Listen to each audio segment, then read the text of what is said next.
Hello student, welcome to Radhe Krishna coaching centre में। आज हम आपको पढ़ाने वाले हैं मोस्ट इंपोर्टेंट क्वेश्चन, जो प्रश्नावली 3.2 का दूसरा क्वेश्चन है। ठीक है, जैसे यहाँ पर दूसरा क्वेश्चन दिया है 2x प्लस 3y बराबर 11 है और 2x माइनस 4y बराबर माइनस का 24 को हल कीजिए और इससे यम का वह मान ज्ञात कीजिए जिसके लिए y बराबर mx प्लस 3 हो। ठीक है, तो हम हल करने जा रहे हैं, ध्यान से देखिएगा। जैसे यहाँ पर दिया है ठीक है, दिया है पहले हमारा 2x प्लस 3y यानी 2x प्लस 3y बराबर 11 है, तो 11 समीकरण 1 मान लीजिए इसको। ठीक है, इसके बाद हमारा क्या है 2x माइनस का 4y बराबर माइनस का 24, ये समीकरण 2 है। ठीक है, दोनों समीकरण को क्या करेंगे, प्रतिस्थापन विधि से हल करेंगे। यहां पर लिख लीजिएगा प्रतिस्थापन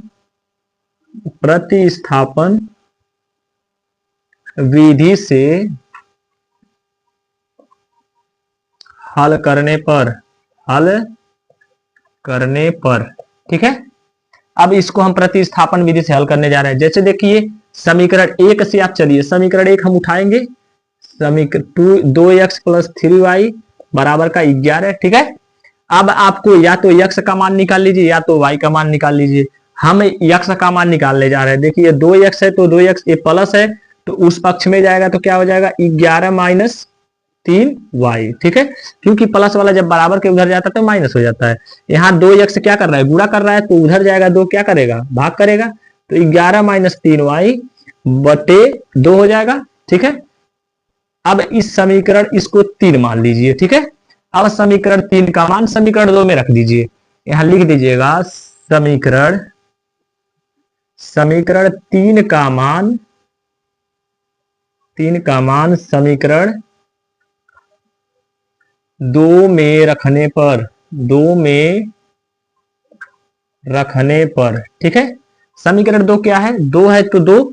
अब यहां पर x का मान इसमें रख दीजिए, यानी देखिए 11 माइनस 3y बटे का 2। ठीक है, अब इसके बाद क्या है हमारा माइनस का 4y बराबर माइनस का 24। ठीक है, अब इसको क्या करना है आपको, इसको अंदर कर दीजिए, गुणा करिए।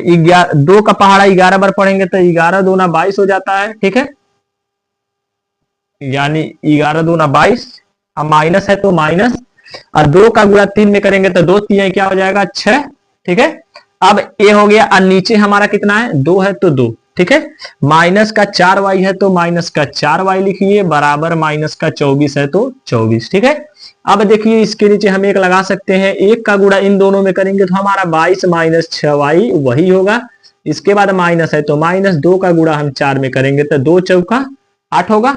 अब यहां पर देखिए ये 2 1 ना 2 होगा, अब बराबर माइनस का 24। ठीक है, अब इसको क्या करना है, ये 22 है तो 22 लिखिए, माइनस है तो माइनस, 6 और 8 कितना होगा 14y, क्योंकि इस 6y के आगे माइनस है, 8y के आगे माइनस है तो एक माइनस लगाया जाता है, इनको जोड़ लिया जाता है, बराबर है तो बराबर। अब इसके नीचे हम 1 लगा सकते हैं। ठीक है, अब इसका गुणा इसमें करेंगे तो कितना हो जाएगा 48 होगा, 24 दूना 48 होता है। अब इसको आपको उधर कर देना है, ये प्लस है उधर जाएगा तो माइनस होगा, 14 माइनस y बराबर माइनस का 48 माइनस का 22। ठीक है, माइनस का 14y बराबर, इनको जोड़ेंगे तो माइनस का 70 हो जाएगा, माइनस से माइनस कट जाएगा, 14 करना 14, 14 5 क्या होगा 70 होगा। y बराबर हमारा कितना आया 5 आया। अब y का मान या तो समीकरण 3 में रख दीजिए या तो 2 में रख दीजिए या तो 1 में। हम समीकरण 3 में रखते हैं। y का मान समीकरण 3 में रखने पर ठीक है, अब यहां पर रखिए, जैसे यहां पर x है तो x बराबर है तो बराबर 11 माइनस का 3, y के मान कितना है 5 है तो 5, y की जगह हम कितना रखे हैं 5 रखे हैं तो 5 रख दिए, बटे का 2 है तो 2। ठीक है, x बराबर आपको क्या करना, 11 है तो 11, माइनस है तो माइनस, 3 5 15 होगा, बटे का 2। अब देखिए इसमें ज्यादा कौन है, माइनस वाला ज्यादा है तो माइनस का 2 कितना बचेगा 4 बचेगा ना, तो 4 लिखिए, अब बटे का 2, 2 1 ना 2, 2 दूना 4, x बराबर कितना आया माइनस का 2 आया। ठीक है।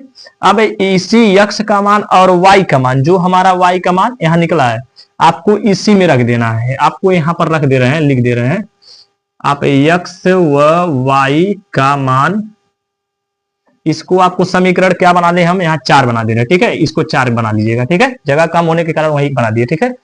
समीकरण 4 में रखने पर, 4 में रखने पर, ठीक है। अब समीकरण 4 में रखिए, y का मान हमारा 5 है तो 5 रख दिए, m है तो m, x का मान माइनस का 2 है तो माइनस का 2, ठीक है। इसके बाद प्लस का 3 है तो प्लस का 3। अब ये प्लस है, ये हमारा प्लस का 3 है, इधर आएगा तो माइनस होगा, 5 में से 3 जाएगा तो कितना बचेगा, ये 2m होगा, और 5 में से 3 जाएगा तो 2 बचेगा, 2 एक अन्ना 2, तो m बराबर हमारा कितना आ गया, -1। ये हमारा आंसर रहा, ठीक है।